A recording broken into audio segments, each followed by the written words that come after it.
Nice introduction. Things are going to be pretty annoying in this list, because 40% of the entries are Bowser fights. Why spoil that now? If you really want people to stick around with you, facts like that should either be hidden or in the description instead of the video. In the first phase, you have to deal with 2 Bowsers for the price of 1.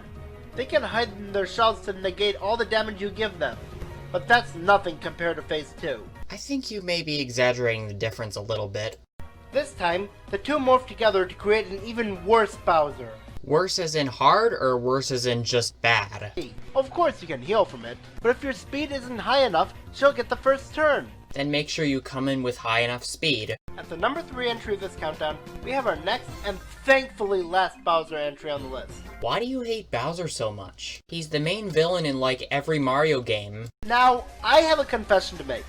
Challenge Metal Bowser X took me just as long to beat as the Shadow Queen did. How is that a confession? So I wanted to believe that she was the hardest because the build up to her pretty much screams hardest boss. But one boss that you'd least expect to be number 1 ended up surpassing her. As an easiest possible boss? That's what people would very least expect to be number 1. If you fall into the wrong one, you end up falling through a room full of torture devices, and you control your fall using gyroscope controls. Gyroscope controls in Phantasma X aren't nearly as bad compared to other gyroscope controls in Dream Team. Especially when he divides himself into bats, forcing you to dodge every single one, making it hard to tell which one's fly at you or not.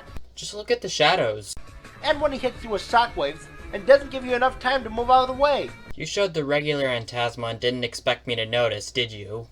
But even ignoring that, Phantasma can still take away Luigi and trap him in one of the orbs. So no Luiginary attacks until you save him.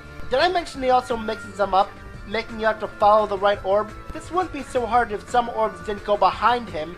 Use your imagination to picture it moving behind him. And just like with all X-bosses in this game and its predecessor, there's a turn limit. The attack you're using there actually defeats Phantasma X extremely quickly. So there you have it. Phantasma X is my personal hardest boss in the Mario series. And yet you again show regular Phantasma X being defeated.